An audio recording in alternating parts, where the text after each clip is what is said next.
नमस्कार, ANB news देख रहे हैं आप। मैं हूं आपके साथ पल्लवी राजपूत और हमारे खास कार्यक्रम राष्ट्र धर्म में आप सभी का स्वागत है। कोरोना टीकों के संकट के बीच देसी वैक्सीन कंपनी जायडस कैडिला से जुड़ी बड़ी खबर आई है। जानकारी मिली है कि इस वैक्सीन का ट्रायल लगभग पूरा हो गया है और अगले कुछ महीनों में इसे बच्चों को लगाया जाना शुरू भी किया जा सकता है। कोविड वर्किंग ग्रुप के चेयरमैन डॉक्टर एनके अरोड़ा की तरफ से यह बात कही गई है। एनके अरोड़ा ने बताया कि जायडस कैडिला की कोरोना वैक्सीन का ट्रायल लगभग पूरा हो चुका है। अब जुलाई के आखिरी में या फिर अगस्त में हो सकता है कि इसे 12 से 18 साल के बच्चों को लगाया जाना शुरू किया जाए। फिलहाल देश में 18 साल से ऊपर के लोगों को कोरोना का टीका लगाया जा रहा है। बता दें कि तीसरी लहर से पहले केंद्र सरकार ज्यादा से ज्यादा लोगों को कोरोना टीका लगाना चाहती है, लेकिन वैक्सीनेशन में तेजी तभी आ सकती है जब देश के बाद बड़ी संख्या में कोरोना के टीके हों। अगर जायडस कैडिला को ट्रायल के नतीजे ठीक रहते हैं तो इसे जल्द मंजूरी मिल जाती है तो इससे कुछ राहत जरूर मिलेगी। तीसरी लहर में बच्चों पर कोरोना का असर ज्यादा देखने को मिल सकता है। ऐसे में अगर 12 से 18 साल के बच्चों को जायडस कैडिला की कोरोना वैक्सीन लगने लगेगी तो इससे राहत अवश्य मिलेगी।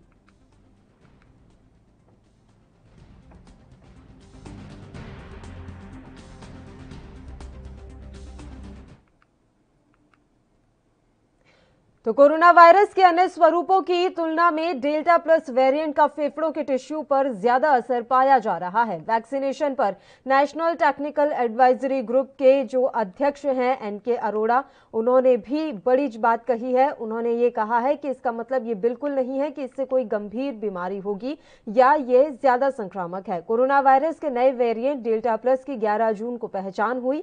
हाल ही में इसे चिंताजनक स्वरूप के तौर पर क्लासिफिकेशन किया गया।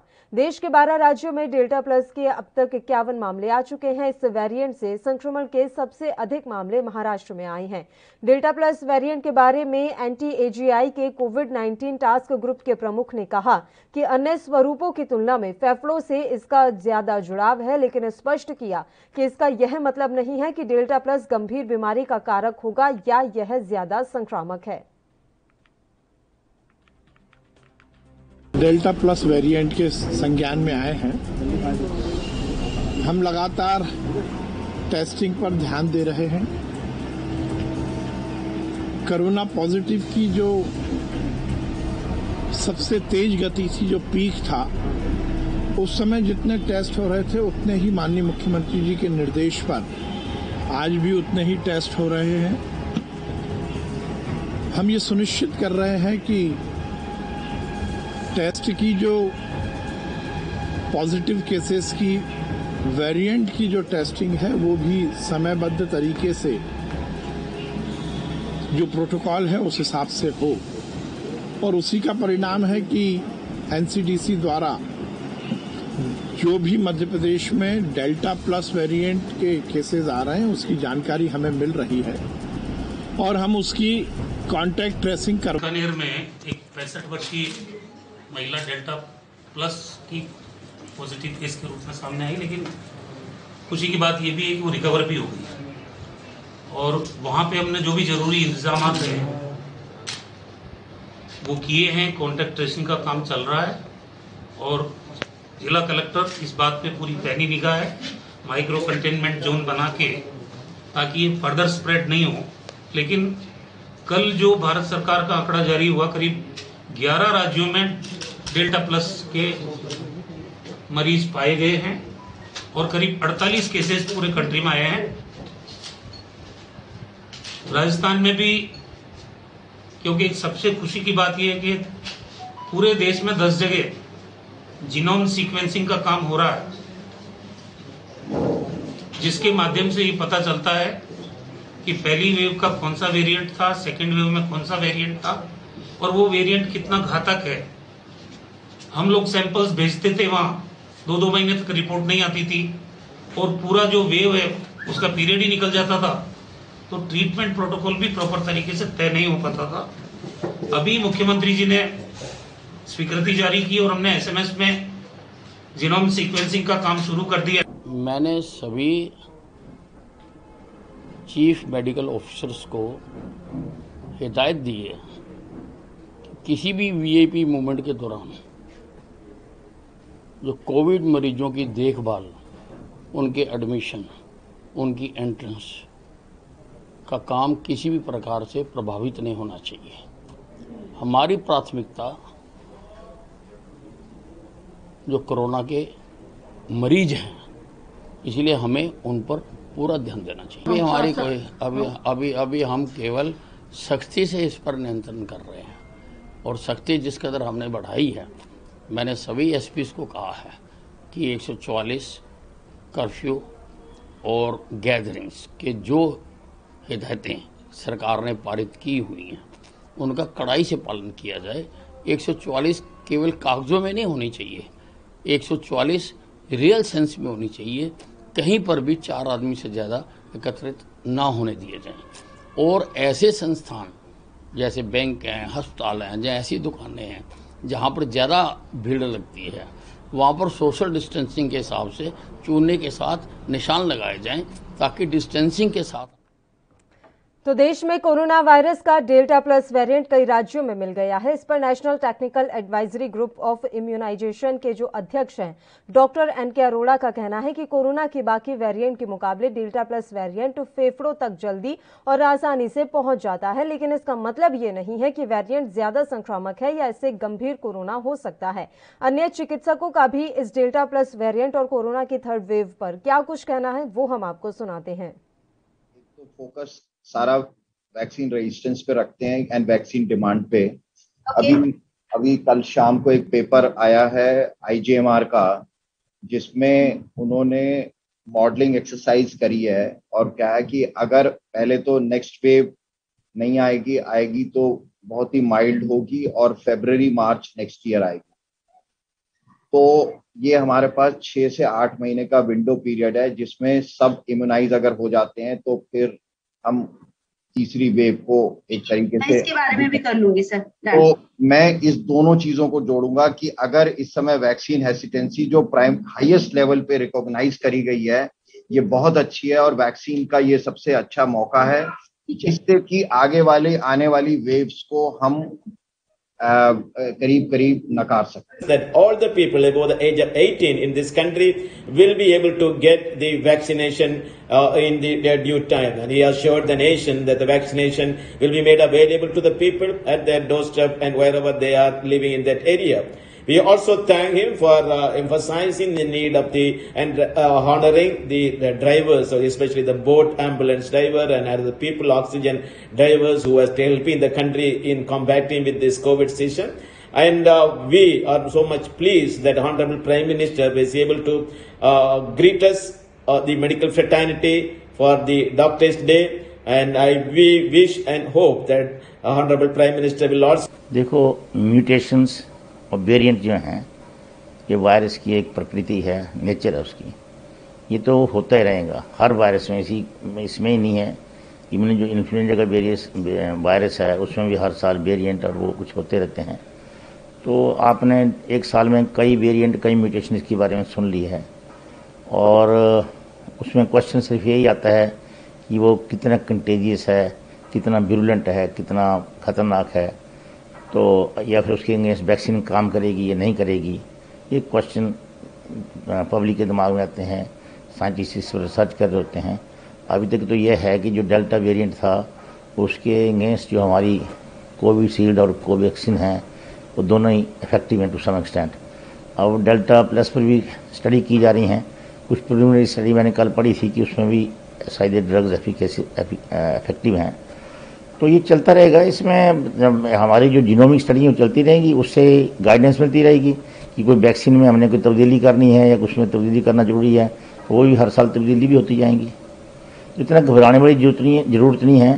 पर ये बात पक्की है, जब तक on the whole corona virus दुनिया से ख़त्म नहीं होता है, तब तक हमें जो एक सेल्फ लॉकडाउन है कि मास्क पहनो, डिस्टेंस मेंटेन करो, हाथ धो, उसको जारी रखना चाहिए और वैक्सीन लगानी चाहिए।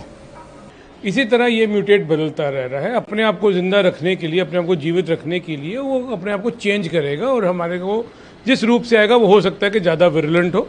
उसी में से एक रूप जो है वो डेल्टा वेरिएंट है, वो डेल्टा प्लस वेरिएंट आ गया है। अब जैसे हम देख रहे हैं कि डिफरेंट वेरिएंट्स थे, जब ब्रिटिश का था, ब्राज़ील का था, फिर इंडियन वेरिएंट जो डेल्टा है, इसमें डेल्टा प्लस वेरिएंट अब देखा गया वो काफ़ी ज़्यादा घातक है।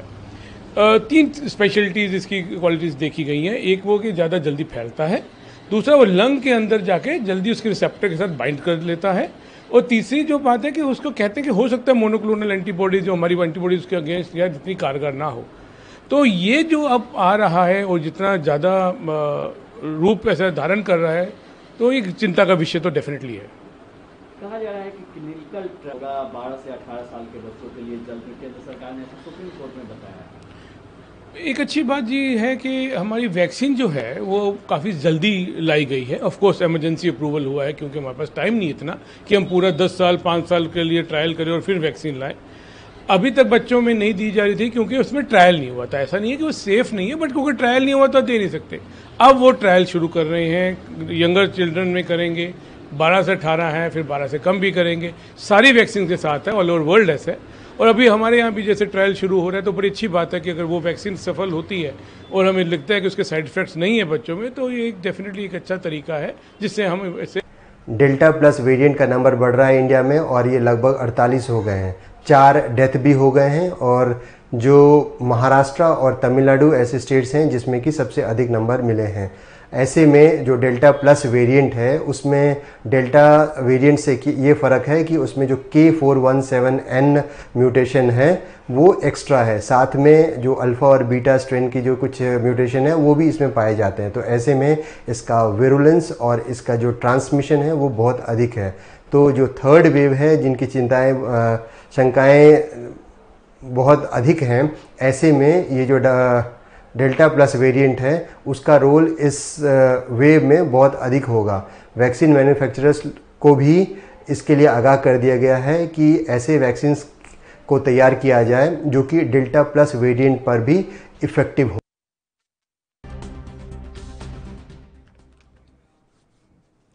चलिए अब कुछ ग्राफिक्स भी हम आपको दिखाते हैं। इस समय इस ग्राफिक्स के जरिए हम जानकारी पहुंचा रहे हैं आप तक कि ये जो कोरोना का डेल्टा प्लस वेरिएंट है ये कितना संक्रामक है। हालांकि आईसीएमआर विशेषज्ञों ने एक राहत भरी जानकारी दी है। उन्होंने कहा है कि लगातार फैल रही भ्रामक जानकारियों के बीच Indian council of medical research के महामारी विशेषज्ञों ने तीसरी लहर की गंभीरता को लेकर दावा किया।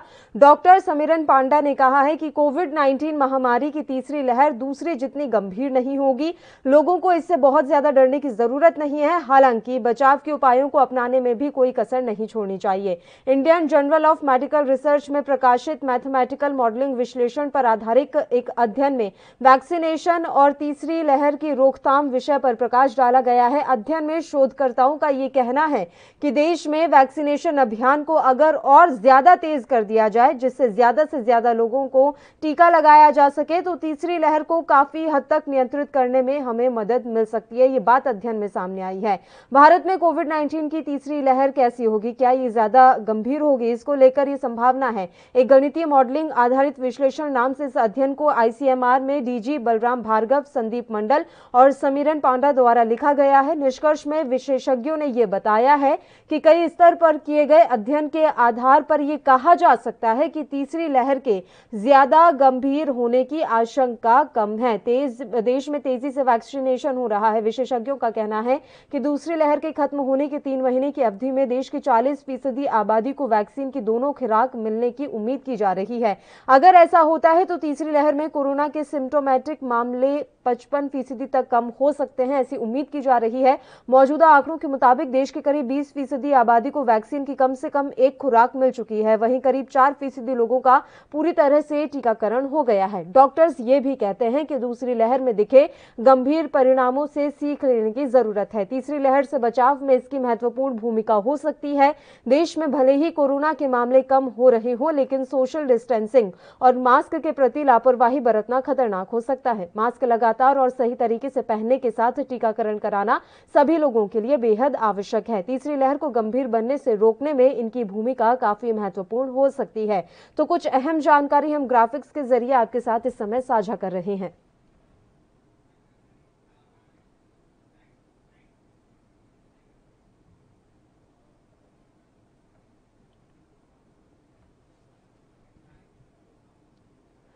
तो कोरोना की थर्ड वेव के लिए हम कितना तैयार हैं, आज राष्ट्र धर्म में इसी मसले पर हम चर्चा करेंगे। और मसला ये भी रहेगा कि जो ये इस समय हम डेल्टा प्लस वेरिएंट देख रहे हैं जो कि 12 राज्यों में फैल चुका है, क्या ये बहुत ज्यादा संक्रामक है, इसके क्या प्रभाव हमें देखने को मिल सकते हैं, कितनी तेजी से ये फैल रहा है, तमाम जानकारी हम आपके साथ साझा करेंगे। और इसके लिए इस समय 3 मेहमान हमारे साथ जुड़ गए हैं। डॉक्टर नरेश चावला इस समय हमारे साथ जुड़े हुए हैं जो कि ज्वाइंट सेक्रेटरी हैं IMA के। इनके अलावा अमित त्रिपाठी जी हमारे साथ जुड़े हुए हैं भारतीय जनता पार्टी से पक्ष रखने के लिए, और कांग्रेस से पक्ष रखने के लिए रत्नाकर सिंह जी हमारे साथ लाइव जुड़ गए हैं।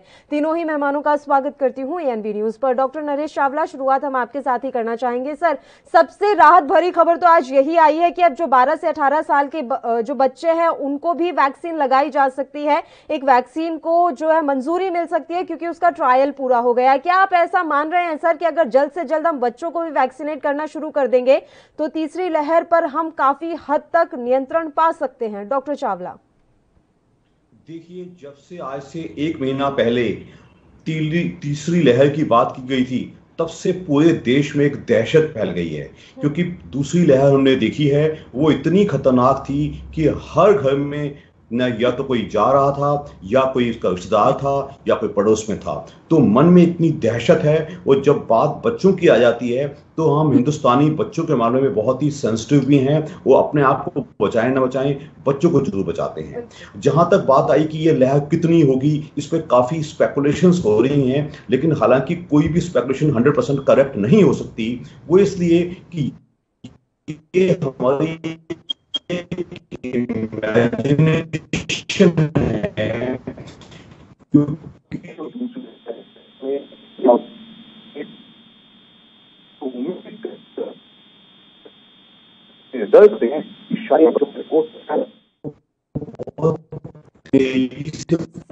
सर वॉइस ब्रेक हो रही है सर, कुछ इशू हो रहा है शायद, हम एक बार चेक करवा लेते हैं। आपकी आवाज क्लियर मिल नहीं रही है तो एक बार अब जो भी समस्या है वो देख लेते हैं, उसके बाद में तुरंत आपके पास लौटूंगी डॉक्टर चावला।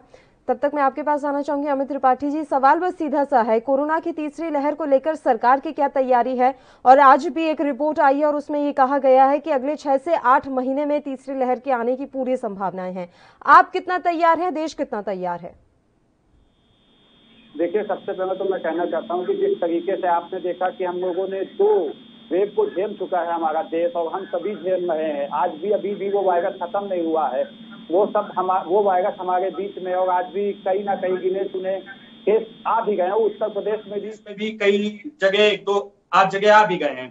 तो जहां तक की बात है कि तीसरी वेव आने की बात है, अगर हम पहली और दूसरी दोनों वेव को झेल रहे हैं, अब हम तीसरी वेव आएगी उसके लिए तैयार, तो सरकार की जहां तक बात है सरकार पूरी तरीके से तैयार है। क्योंकि देखिए, जिस तरीके से जब दूसरी वेव आई है तो प्रधानमंत्री जी ने भी जिस तरीके से आपने देखा कि PM केयर फंड से जहां तक कि 1 लाख ऑक्सीमीटर ऑक्सीजन कंसंट्रेटर की बात हो, चाहे 50,000 वेंटिलेटर की बात हो, इस तरीके की तैयारी कर ली गई है। पावर प्लांट 551 पावर प्लांट पूरे देश में लगाने की बात केंद्र के द्वारा की गई है।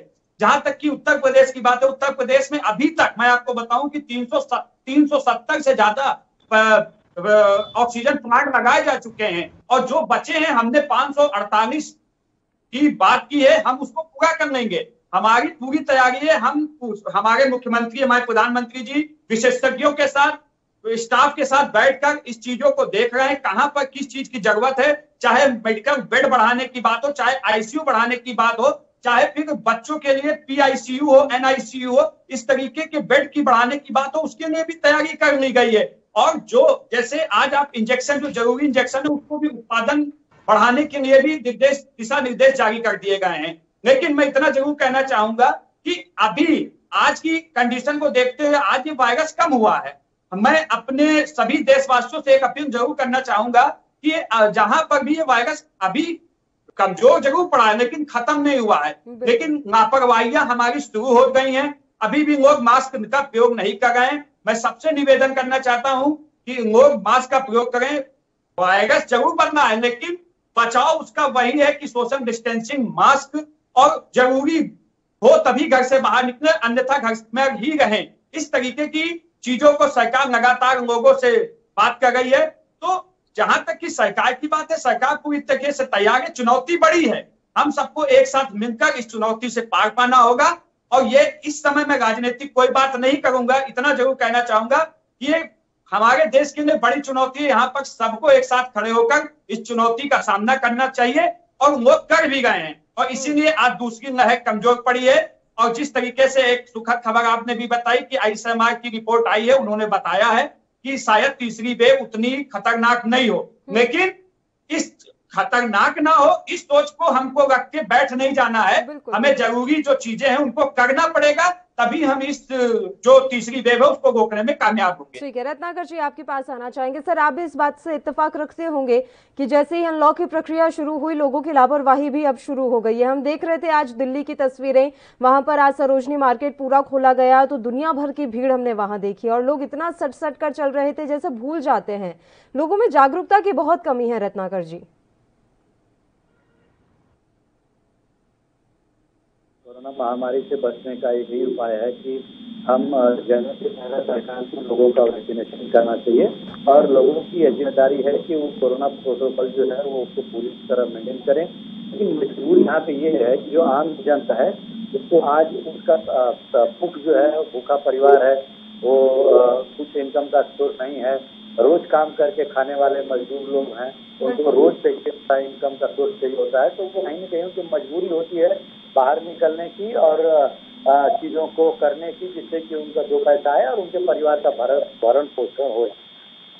तो देखिए, कहीं से न कहीं सरकार को भी इसमें आगे बढ़ के, जैसा कि राहुल गांधी जी ने भी अभी तीसरी लहर में उन्होंने सुझाव दिए हैं, उस सुझाव को भी सरकार को मानना चाहिए। राहुल गांधी जी ने ये भी कहा कि जो गरीब और छोटे व्यापारी हैं उनको एक पैसे का मदद करना चाहिए, जिससे कि वो तीसरी लहर में अपने परिवार को पूरी तरह से सुरक्षित रह सके और बाहर ज्यादा नहीं निकल मिले, जिससे कि उनका परिवार और लोग उसके सुरक्षित रहें। तो इस तरह का सुझाव सरकार को मानना चाहिए। रही बात मोदी सरकार की, तो मोदी सरकार को मैं यही कहूंगा कि अभी तक जितनी वैक्सीनेशन की स्पीड होनी चाहिए उतनी वैक्सीनेशन की स्पीड नहीं है। आज सुप्रीम कोर्ट में सरकार ने एक यू-टर्न लिया है, जिसमें ये सरकार कह रही थी कि हम अगस्त से दिसंबर तक के दरमियान जो है 2 करोड़ 16 लाख हम लोगों का वैक्सीनेशन कर देंगे। लेकिन अभी उन्होंने फिर जाके सुप्रीम कोर्ट में यह यू-टर्न लिया है कि हम 135 करोड़ ही टीके मैन्युफैक्चर कर पाएंगे, जिससे कि उतना ही हम लोग वैक्सीनेशन कर सकते हैं। तो यह तो इनकी तैयारी है। पहले ये दंभ करते हैं, दावा करते हैं कि हम दिसंबर तक सबको वैक्सीनेशन कर देंगे, लेकिन ये उसमें भी असफल है कि आज जो तीसरी लहर है वो तीसरी लहर पे पार करने का सिर्फ एक ही विजय पा सकते हैं, एक ही तरीके से, वो है सभी लोगों को वैक्सीनेशन ज्यादा से ज्यादा कराएं और यह सरकार को संजीदगी से लेके जितना जल्दी हो सके, यथाशीघ्र हो सके, सबको वैक्सीनेशन कराना चाहिए। लेकिन आज मजबूरी ये है कि लोगों के पास जो वैक्सीनेशन सेंटर है वहाँ पे वैक्सीन पहुँच नहीं पा रही है, लोगों को बहुतायत मात्रा में वैक्सीनेशन हो नहीं पा रहा है। आज भी अगर आंकड़े आप उठा के देखिए तो मैं 2 डोज की वैक्सीनेशन की बात करूंगा, तकरीबन 5% के करीब अभी तक 2 डोज की वैक्सीनेशन हुई है। अभी 95% वैक्सीनेशन करना है। तो अगर इसी रफ्तार से हम वैक्सीनेशन करेंगे तो अगले 2-3 साल लग जाएंगे हम सारे लोगों को वैक्सीनेशन करने में। ये तीसरी लहर क्या, चौथी, पांचवी, छठी लहर भी तब तक आके चली जाएगी। और जैसा कि हमारे मित्र अभी कह रहे थे कि दूसरी लहर को झेल लिया, पहली लहर को झेल लिया, तीसरी लहर को झेल लेंगे। ठीक है, झेलने को तो भारत की जनता है, यह लहर कोई भी आएगी तो उसको झेलना ही है। लेकिन हम उसमें बचाव का उपाय कितना करते हैं, हम कितना ऑक्सीजन, बेड, दवाइयों का व्यवस्था करके रखते हैं, वो सरकार की जिम्मेदारी है। झेलने को तो झेली गई, जनता झेल ही रही है, मोदी सरकार को झेल रही है, उनकी कुप्रबंध को झेल रही है, उनकी गलत नीतियों को झेल रही है। लेकिन कहीं न कहीं सरकार को ये देखना होगा कि ये आगे न झेलना पड़े तीसरी लहर को, और वह सब लोगों को वैक्सीनेशन हो जाए, दवाइयों का व्यवस्था हो जाए, बेड का व्यवस्था हो जाए, ऑक्सीजन का व्यवस्था हो जाए। आपने देखा भी होगा कि दूसरी लहर में हमारा देश विश्व में सबसे बड़ा ऑक्सीजन मैन्युफैक्चरर देश है, ऑक्सीजन उत्पादक देश है। लेकिन विडंबना यह थी कि हमारे 1000 लोग जो है बिना ऑक्सीजन के मर गए।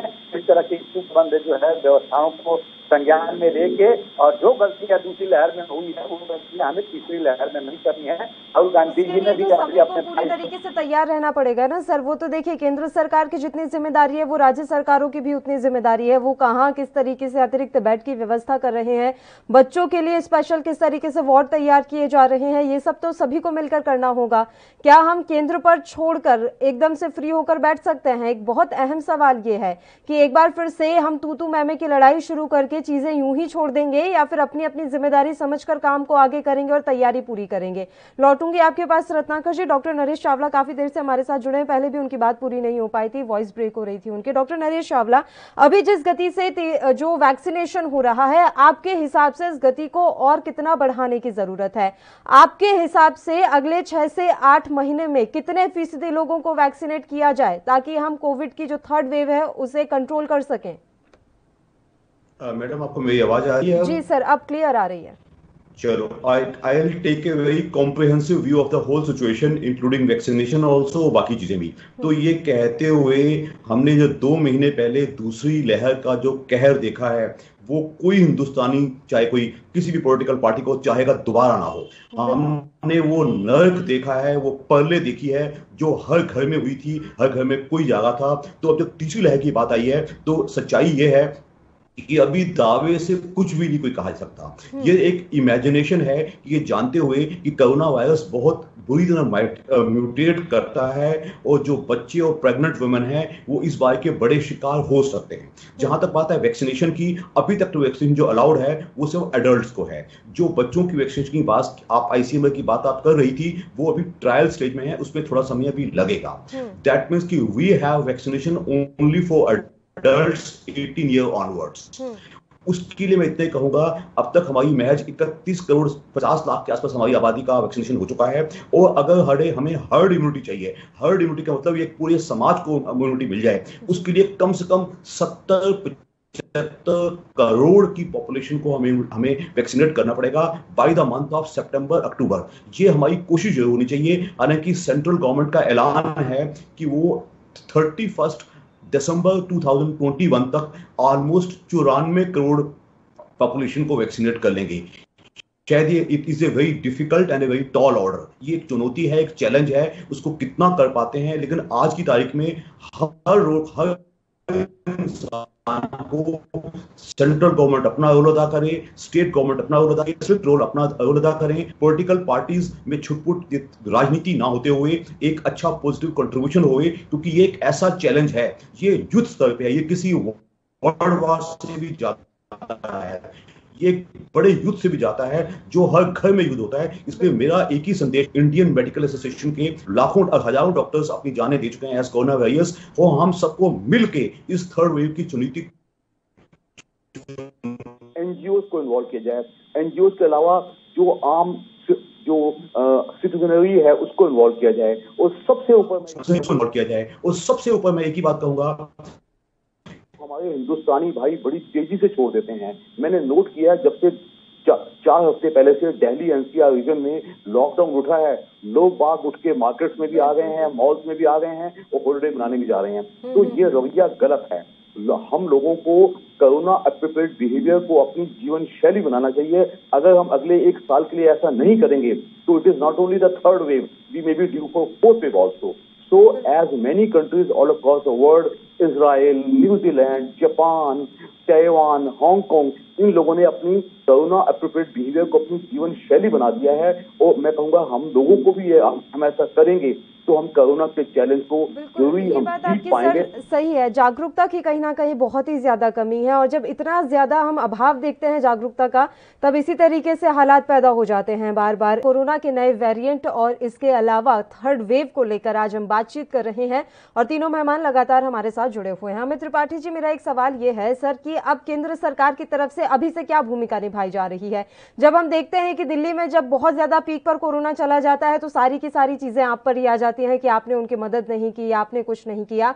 तो ऐसे में क्या अभी आपको लग रहा है कि केजरीवाल सरकार तैयार है और अभी से आपसे मदद मांगी जा रही है? क्योंकि बार बार ये बात कही जा रही है कि कोरोना की थर्ड वेव तो आएगी, और जिस तरीके से अब हम फिर से लापरवाह हो रहे हैं, ये आशंकाएं और ज्यादा प्रबल हो रही हैं। अमित जी, देखिए, मैं सबसे पहले जवाब देना चाहूंगा कि जिस तरीके से हमने केजरीवाल सरकार की बात की, केजरीवाल सरकार तो बेनकाब हो गई। कितने झूठे हैं वहां के मुख्यमंत्री, ये मैं नहीं कह रहा हूं, ये परसों के अखबार उठा के देख लीजिए। सुप्रीम कोर्ट में जो समिति सुप्रीम कोर्ट ने बनाई थी, उसके आधार पर जो चीजें निकल के आई कि दिल्ली सरकार इतनी झूठी है कि उसके झूठ के कारण 12 राज्यों को ऑक्सीजन की जो सप्लाई होनी चाहिए थी वो नहीं हो पाई। कहीं ना कहीं 12 राज्यों को उसकी दिक्कत का सामना करने पड़ा। इनके पास स्टॉक नहीं था उसको रखने का, इन्होंने ज्यादा 4 गुना ज्यादा डिमांड कर रहे थे। इनको केवल कोरोना में लोगों की जान बचाने से मतलब नहीं था, इनको केवल अपनी राजनीतिक रोटियां सेकनी थी, कैसे मोदी सरकार को बदनाम किया जाए, इसके लिए काम किया जा रहा था। और केवल केजरीवाल सरकार नहीं, चाहे कांग्रेस की सरकार, ये चाहे रत्नेश जी अभी बता रहे थे कि राहुल गांधी के सुझावों को मान लिया जाए। मैं इनसे पूछना चाहता हूं कि महाराष्ट्र में जो वैक्सीनेशन के जो बयान गए वो खराब कैसे हो गए, वो बर्बाद क्यों किए गए, राजस्थान में ये बर्बादी क्यों की गई। और आपने एक वीडियो देखा होगा कि इनके पास भी ऑक्सीजन पर स्टॉक करने की जगह नहीं थी, इन्होंने जबरदस्ती केंद्र सरकार को बदनाम करने के लिए इस तरीके के हथकंडों को अपनाया। उसके बाद ट्रेन को एक आउटर जगह पर न जाकर ढक्कन को खोल दिया और पूरी ऑक्सीजन को उड़ा दिया। इस तरीके के हथकंडे अपनाने का काम कर रहे हैं और सरकार इनकी इच्छा लोगों की जान बचे ये कतई नहीं है। ये लोग सिर्फ कैसे मोदी सरकार को बदनाम किया जाए, मोदी सरकार की नीतियों के खिलाफ विरोध किया जाए। मैं इनसे पूछना चाहता हूं कि क्या आज जिस तरीके से ये कहते हैं कि आज जो तीसरी वेव आ गई है, तीसरी वेव के लिए सिर्फ लोगों को गाइडलाइन की जो है सुझाव आप दीजिए, अच्छी बात है, लेकिन जो बॉर्डर पर हजारों लाखों की संख्या में जो ढोंगी किसान बैठे उन पर इनकी चुप्पी हो जाती, क्योंकि वो इनके राजनीतिक लाभ कहीं ना कहीं पहुंचाएंगे, इसलिए उन पर इनका मुंह नहीं घूमता है। मैं इनसे पूछना चाहता हूं कि क्यों जो पीएम केयर फंड से जो वेंटिलेटर गए उसका प्रयोग राजस्थान और पंजाब में जहां इनकी सरकारें हैं वहां पर क्यों नहीं किया गया, वहां इन्होंने झूठ क्यों बोला कि वहां पर वो खराब थे, जबकि जांच के बाद निकला कि वो सब जो इन लोगों ने जो वहां की सरकार है वो झूठ बोल रही है। तो देखिए, मैं सीधे कहना चाहता हूं कि रत्नाकर जी पहले तो राहुल गांधी को यह समझाइए कि आलू से सोना नहीं बनता है, उनको पहले इतनी सीख सिखाइए, उसके बाद उनके सुझाव को हम जरूर समझेंगे। लेकिन राजनीति से हटकर अगर कोई बात करना चाहे, सिर्फ ट्विटर पर एक ट्वीट करने से सरकार की नीतियों का सिर्फ विरोध करना उनका पेशा बन गया है। उनको जनता के सुख दुख से मतलब नहीं है, उनको कैसे देश को गुमराह करके सत्ता की कुर्सी काबिज की जाए उसकी चिंता कर रहे हैं। मैं आपसे लगातार पूछ रहा हूं, मुझे बताइए, हमारी सरकार, आपने कहा कि लोगों के यहाँ पर खाने की दिक्कत है, मजदूरों, सेकंड वेव में तो मजदूरों का काम नहीं रोका गया, मजदूरों को तो बंद नहीं किया गया, उन्होंने अपना काम पर्याप्त रूप से किया है और जहां तक है उनको भी प्रायोरिटी पे रखकर उनका वैक्सीनेशन हमारी सरकार ने कराया। यही उत्तर प्रदेश में जहां पर हमारे मुख्यमंत्री द्वारा केंद्र सरकार ने भी जो 6 महीने का राशन फ्री किया, हमारे मुख्यमंत्री जी ने 3 महीने का राशन फ्री किया, उस तरीके से उसके बाद लोगों को जो गरीब तबके लोग उनको 1000-1000 रुपए 3 महीने की देने की बात की वो दिया जा रहा है। आपने क्या किया? आपका काम है सिर्फ और सिर्फ विरोध करना। मैं इस समय विरोध में नहीं पढ़ना चाहता था, लेकिन आप वो लोग हैं जिनका काम है देश की नीतियों का विरोध करना, मोदी सरकार का विरोध करना। आपके पास मुद्दे नहीं है, आप लोगों की जान पर किस तरीके से राजनीति करते हैं। आज आप सुविधाओं की बात करते हैं। मैं पूछना चाहता हूं, जब से देश आजाद हुआ 70 सालों में इस देश के अंदर मात्र 16,000 वेंटिलेटर हुआ करते थे पूरे देश में। आज हमारी मोदी सरकार 7 साल हो गए, आज अकेले 40,000 से ज्यादा वेंटिलेटर हमारी सरकार ने खरीद कर अगर पूरे प्रदेशों में देने का काम किया। आप स्वास्थ्य की बात करते हैं, आप हमसे तुलना करते हैं। मैं आपको बताता हूँ कितने पावर प्लांट आपने लगाए थे, कितने आपने ऑक्सीजन प्लांट लगाए। हमारी सरकार ने ऑक्सीजन प्लांट लगाए 551 से ज्यादा है और उसमें से करीबन 400 से ज्यादा क्रियान्वित हो चुके हैं। देखिए, जहां तक की विकास की बात है, जहां तक की लोगों की जान की बात है, हमसे आइए आप मुद्दे पे डिबेट कीजिए, लेकिन बेबुनियाद और झूठे आरोप लगाने से बचिए। ये एकता का परिचय दीजिए। यहाँ पर एक साथ खड़े होकर जनता की कैसे जान बचे इसकी चिंता करनी चाहिए। ये नहीं कि आप अनाप शनाप झूठ बोलकर निकल जाएं, उसके बाद कुछ भी ना हाथ लगे। इसलिए मैं फिर कहना चाहता हूँ सभी लोगों को एक साथ ना अमित जी, हाथ क्या लग गया मुझे ये बताइए। इतने लोगों की जान चली गई और अभी भी मैं आपको सही कहूँ सर पता नहीं है कितने लोगों की जान चली गई, क्योंकि आंकड़े क्या दिखाए गए क्या रहा ये सारी तस्वीरें धुंधली हैं, तो उस बात पे मैं जाऊंगी नहीं। अभी आप मुझे ये बताइए जितने भी लोगों की डेथ हुई कोरोना की दूसरी लहर में वो किसकी जिम्मेदारी रही सर? वो आप ये कह देंगे कि कांग्रेस शासित राज्यों की रही, या फिर आप ये कह देंगे कि नहीं सभी राज्यों की अपनी अपनी जिम्मेदारी बनती थी, या फिर आप ये कह देंगे कि ऑक्सीजन को तो राज्य सरकारों को लगाना था? आगरा में जो हुआ वो हमने देखा, लेकिन क्लीन चिट दे दी गई तो अब उस पर हम सवाल नहीं खड़े कर सकते। तो ये तमाम चीजें हो जाती हैं, उसके बाद सवाल किससे पूछा जाए, जिम्मेदारी कौन तय करेगा? मुझे इसका भी थोड़ा जवाब दे दीजिए। देखिए, जान जिसकी भी गई, जिन लोगों की भी गई, नहीं जानी चाहिए थी। उन परिवारों के प्रति हमारी संवेदनाएं हैं और सरकार ने भी, हमारे प्रधानमंत्री जी ने भी इस बात को अपने जो मन की बात है उसमें स्पष्ट कहा है। जहां तक की तीसरी वेव की बात है, इसमें 1 लाख कोरोना योद्धा को भी प्रशिक्षण दिया जा रहा है। इसकी भी जानकारी आपको होगी, जिस तरीके से तीसरी वेव आ गई उसकी तैयारी को लेकर। जहां तक की जान जाने की बात है, बिल्कुल नहीं जानी चाहिए थी। एक भी जनता के एक भी व्यक्ति की जान गई है तो दुखद है, लेकिन केवल ये कह देना कि मोदी सरकार की वजह से गई है, शायद बेईमानी होगी। क्यों? राज्यों की जिम्मेदारी नहीं थी। सबसे ज्यादा छोटे राज्यों में जाइए, राजस्थान हो, महाराष्ट्र हो, वहां बताइए ना 4-4, 5-5 हजारों लोगों की जान गई एक दिन में। वहां पर कोई सवाल नहीं उठता। वहां की स्वास्थ्य व्यवस्थाओं पर क्यों सवाल नहीं उठते? वहां पर राहुल गांधी की चुप्पी क्यों नहीं उठती है? राजस्थान में एक बच्ची की प्यास से मौत हो जाती है। जब वहां एक बच्ची की प्यास से मौत हो सकती है तो वहां की स्वास्थ्य सेवाओं की स्थिति क्या होगी? आप बहुत भली भांति इससे परिचित हो सकती हैं। देखिए, मैंने फिर कहा कि केवल ये मोदी सरकार न केवल कांग्रेस शासित राज्य, ये किसी अकेले की जिम्मेदारी नहीं है। मैं फिर आपसे कह रहा हूं, यहाँ पर सबको एक होना पड़ेगा। लोगों की जान बचाने की जिम्मेदारी हम सबकी है। यहाँ पर दो चुनौतियां थी, उनको पूरे देश ने चुनौतियों के साथ उसको झेला है, उसको कंधे से कंधा मिलाकर साथ दिया है, तब जाकर ये हम लोगों ने इसको कमजोर कर पाए हैं।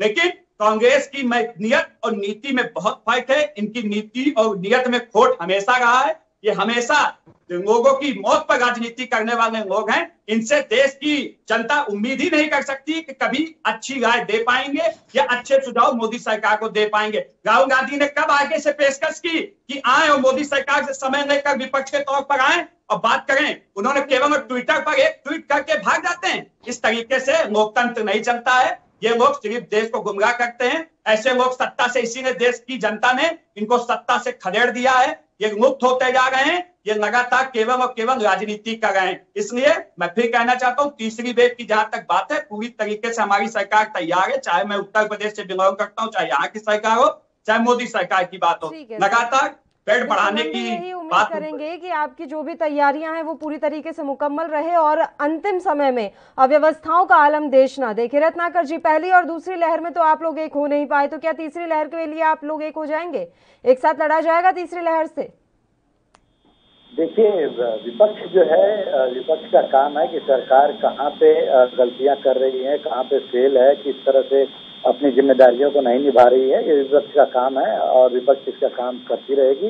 और राहुल गांधी ने बहुत बखूबी ये काम जो है ये किया है। इन्होंने इनको याद नहीं है शायद, ये राहुल गांधी के ऊपर जो आरोप लगा रहे हैं कि बैठ के ट्वीट करते हैं, यह कोरोना महामारी आने से पहले ही 12 फरवरी को 2020 की बात कर रहा हूँ मैं, राहुल गांधी जी ने कहा था कि कोरोना महामारी आने वाली है इस देश में और मोदी सरकार इस जो है अपनी तैयारियां पूरी कर ले, टेस्टिंग किट मंगा ले, जो पीपीई किट होता है वो मंगा ले, बेड की व्यवस्था कर ले, ऑक्सीजन की व्यवस्था कर ले। ये सारी तैयारियों को करने के लिए राहुल गांधी ने 12 फरवरी 2020 में ही उनका रिकॉर्डिंग है, आप देख सकते हैं, कभी भी चेक कर सकते हैं। लेकिन उस समय सरकार क्या है, विपक्ष को बहुत संजीदगी से लेती नहीं है। अगर संजीदगी से लेती तो शायद हमारे देश में इतने लोग मरे नहीं होते। कोरोना मिसमैनेजमेंट की वजह से जितने लोग मरे हैं, कोरोना की वजह से कम लोग मरे हैं, तो इतने लोग मरे नहीं होते अगर सरकार संजीदगी से लेती है। सरकार क्या कर रही थी उस समय नमस्ते ट्रंप का आयोजन कर रही थी। उनकी बातों को ध्यान से सुना नहीं गया। नमस्ते ट्रंप का आयोजन किया गया। जब कहा गया कि कोरोना महामारी बढ़ सकती है, लॉकडाउन किया जाए उस समय, तो उस समय यह मध्य प्रदेश में सरकार बनाने के लिए आतुर थे। उस समय भी इन्होंने सुना नहीं कि किस तरह से राहुल गांधी जी ने कहा। दूसरी लहर में राहुल गांधी जी ने कहा कि सुनामी आने वाली है, लेकिन देखिए मोदी सरकार दूसरी लहर आने से पहले ही ये घोषणा कर दी थी कि हमने कोरोना महामारी पे विजय हासिल कर लिया। हस्र क्या हुआ? हस्र देखा आप सबके सामने है, लाखों की संख्या में लोग हमारे देश में मर गए। उस समय भी ये हम जब कह रहे थे कि दूसरी लहर में कि सुनामी आने वाली है, तो ये 5 राज्यों की चुनाव की तैयारियां कर रहे थे और ये उसी 5 राज्यों के चुनाव के इलेक्शन में ही रह गए और दूसरी लहर आ गई और कितने लोगों को जान भी लेके चली गई। कुंभ के मेले पे भी हमने ऐतराज जताया, लेकिन कुंभ का मेला भी इन्होंने बहुत आगे जाके उस पर रोक लगाई। तो इस तरह की गैर जिम्मेदाराना चीजों को मोदी सरकार बहुत शुरू से करती आ रही है। राहुल गांधी जी ने तीसरी लहर में भी सरकार को बहुत अच्छे से बताया है और कहा है कि ऑक्सीजन बेड और दवाओं की तैयारी पूरी तरह से कर लिया जाए, गरीब और छोटे जो व्यापारी हैं उनको आर्थिक मदद दिया जाए, एक मुआवजा कोष बनाया जाए। जी रत्नाकर जी आपके साथ। देखिए महाराष्ट्र की हम बात कर लेते हैं। अभी डेल्टा प्लस वेरिएंट के सबसे ज्यादा मामले वहां पर रहे। कोरोना की पहली लहर में सबसे ज्यादा प्रभावित महाराष्ट्र रहा, दूसरी लहर में सबसे ज्यादा प्रभावित महाराष्ट्र रहा। तो कुछ अच्छे सुझाव महाराष्ट्र सरकार को क्यों नहीं दिए जाते कि स्थितियों को सामान्य किया जाए या स्थितियां बेहतर रहें? हमेशा अव्वल नंबर पर आप क्यों रहते हैं जब भी हम कोई नई चीज या नई बीमारी यहाँ पर देख रहे हैं या कोई नया म्यूटेंट देख रहे हैं? को ये आज अहम खबर बता रहे हैं कि किस तरीके से ICMR की रिपोर्ट सामने आई है और ये बात कही गई है कि कोरोना की थर्ड वेव ज्यादा खतरनाक नहीं होगी, लेकिन ये चिंता भी जताई गई है कि अगर तब तक ज्यादा से ज्यादा लोगों को वैक्सीनेट नहीं किया गया तो थर्ड वेव जल्दी प्रसारित हो सकती है, यानी कि संक्रमित ज्यादा लोग हो सकते हैं। तो ये जानकारी आज ICMR की रिपोर्ट से सामने आई है। इसी मसले पर हम चर्चा कर रहे हैं। तीनों मेहमान लगातार हमारे साथ जुड़े हुए हैं। बताइए अमित त्रिपाठी जी, आप बातें सुन रहे थे, रत्नाकर जी जो भी कह रहे थे, और सीधी सी बात है सर, वो विपक्ष में बैठे हैं तो सलाह देना, सुझाव देना, मशवरा देना उनका काम है। आपको सलाह नहीं लेनी तो कोई बात नहीं, लेकिन अगर आप ये चाहें कि विपक्ष बस चुप होकर बैठ जाए तो ये संभव नहीं है। देखिए मैंने ये नहीं कहा कि विपक्ष चुप होकर बैठ जाए, लेकिन इतना जरूर कहना चाहता हूं कि केवल केंद्र में मोदी सरकार है, लेकिन कई राज्यों में खुद राहुल गांधी की सरकारें हैं। वहां पर ये सुझाव काम क्यों नहीं कर रहे हैं? वहां पर तो जो देश का सबसे बड़ा राज्य उत्तर प्रदेश, उसमें भी उतने केस नहीं जितना अकेले महाराष्ट्र और राजस्थान में है, पंजाब में है। तो वहां पर ये सुझाव क्यों नहीं देते हैं? वहां की जनता की जान क्यों नहीं बचाते हैं? अभी इन्होंने एक बात कही कि सरकार विपक्ष को या राहुल गांधी को सीरियस नहीं लेती है, तो मैं इतना ही कहना चाहता हूँ, राहुल गांधी को तो देश सीरियस नहीं लेता है तो मोदी जी क्या लेंगे? दूसरी चीज है, इन्होंने कहा कि जो रैलियां हुई उसकी वजह से कोरोना फैला। मैंने आपसे डिबेट के ही हिस्से में ये चीज कही थी कि जिससे इनको फायदा होता है। मैं आपसे पूछना चाहता हूं कि जो ढोंगी किसान बॉर्डर पर ढोंग किए बैठे हैं, क्या उनकी वजह से वो हजारों की संख्या में बैठे बिना मास्क के बैठे, उनसे कोरोना नहीं फैलना है, सिर्फ रैली से कोरोना फैला? ये किस तरीके के तर्क है? उस पर राहुल गांधी की चुप्पी सध जाती है, उस पर कोई बयान नहीं देते हैं। पूरी कांग्रेस रैलियों पर, क्या रैली राहुल गांधी नहीं कर रहे थे? या कोई कांग्रेस या विपक्ष का कोई नेता रैली नहीं कर रहा था? क्या बात करते हैं? पूरा देश जानता है कि आपकी झूठ और चरित्र क्या है। जहां तक की बात है वैक्सीनेशन सुनिए, वैक्सीनेशन के लिए और तेजी की जा रही है, कैंप लगाए जा रहे हैं ज्यादा से ज्यादा। देखिए सबसे बड़ी चीज क्या है, अभी शुरुआती हिस्से में चीज आई कि जागरूकता की कमी है, उसको हमें और तेजी से लोगों के मन में विश्वास जगाना है, उसके लिए भी हम लोग काम कर रहे हैं। कमेंट लेना है अमित जी, और बात बस ये है कि आप कैंप लगा लीजिए, लेकिन जब वैक्सीन ही भरपूर मात्रा में नहीं होंगी तो वो कैंप भी खाली रह जाएंगे। हमारी तो बस यही आपसे अपेक्षा है, उम्मीद है, क्योंकि आप सरकार बनाकर बैठे हुए हैं तो हम तो यही उम्मीद करेंगे कि ज्यादा से ज्यादा लोग वैक्सीनेट हो। किसी की किसी से कोई दुश्मनी नहीं है, बस सभी की सुरक्षा ही चाहते हैं और आपसे उम्मीद रखते हैं। डॉक्टर नरेश चावला, आपका भी मैं आखिरी कमेंट चाहूंगी। और सर मेरा एक बड़ा अहम सवाल ये था कि DRDO ने भी दवा बनाई थी, वी स्पुतनिक भी आई थी जिसकी कुछ 950 रुपए कीमत रखी गई थी। क्या ये वैक्सीन काम नहीं आ रही? क्या DRDO की जो दवा लॉन्च हुई थी उसको लोग कंज्यूम नहीं कर रहे हैं? इन दवाओं का और इन वैक्सीन का क्या हुआ है? जहां तक DRDO की ड्रग की दवा है, वो सिर्फ ICU पेशेंट्स के लिए थी जिनमें ऑक्सीजन की जरूरत होती है, वो तभी इस्तेमाल होगी। इसका आजकल कोई ज्यादा इस्तेमाल नहीं हो रहा, लेकिन ऐसी इमरजेंसीज आएंगी तो उसका इस्तेमाल किया जाएगा। जहां तक स्पुतनिक वैक्सीन की बात की गई है, स्पुतनिक वैक्सीन की प्रोडक्शन अभी थोड़ी कम है, आने वाले महीनों में थोड़ी बढ़ेगी। तो मेरी आम जनता को, आपके चैनल के आपके दर्शकों को एक ही आग्रह है कि उनको जो भी वैक्सीन मिले, चाहे स्पुतनिक, चाहे कोविशील्ड, चाहे कोवैक्सीन, उनको जो मिले वो ये ना सोचते रहे कि अगली आने वाली वैक्सीन वैक्सीन बेहतर होगी तो सब वैक्सीन बराबर हैं।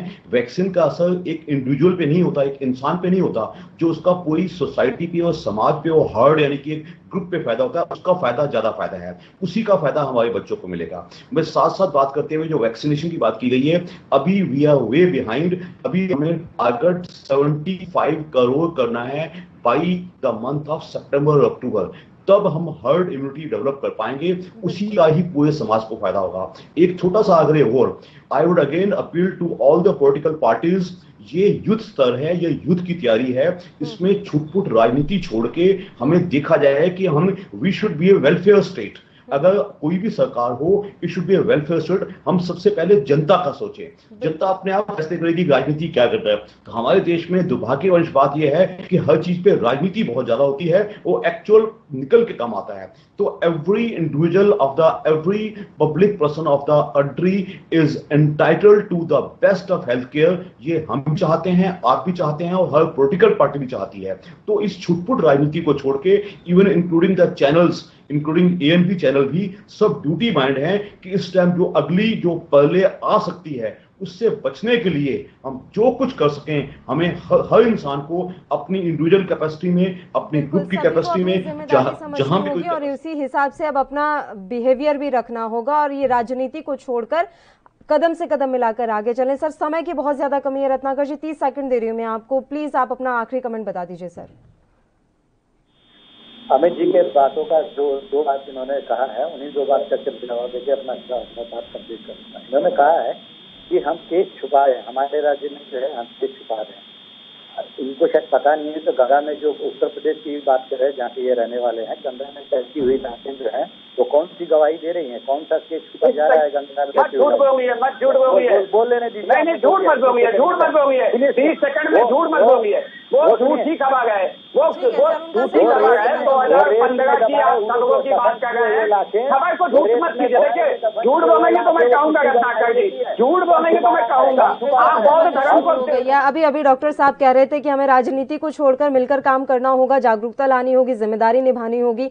हम फिर से आपस में ही उलझ कर रह गए। अब समय की बहुत कमी है, मैं आप तीनों ही मेहमानों का शुक्रिया अदा करना चाहूंगी तमाम चर्चा करने के लिए आप हमारे साथ जुड़े। तो ICMR की एक खास रिपोर्ट में यह बात कही गई है कि कोरोना की तीसरी लहर पहली और दूसरी के मुताबिक काफी कमजोर रहेगी, यानी कि इतनी गंभीर नहीं होगी। लेकिन फिर भी यह बात कही जा रही है कि आपको अपनी जिम्मेदारी समझते हुए कोई भी लापरवाही नहीं बरतनी है और जो भी गाइडलाइन दी जा रही है, जो भी कोविड एप्रोप्रिएट बिहेवियर है, उसको आपको फॉलो करना होगा, तभी जाकर हम कोरोना की तीसरी लहर पर काबू पा सकेंगे। और हम भी यही उम्मीद करते हैं कि हम सब अपनी जिम्मेदारी को समझते हुए कोरोना से लड़ाई में अपना अपना योगदान दें। इसी के साथ राष्ट्र धर्म में भी फिलहाल के लिए इतना ही। मुझे दीजिए इजाजत। देश प्रदेश की तमाम ताजा खबरों के लिए आप बने रहिए हमारे साथ। नमस्कार।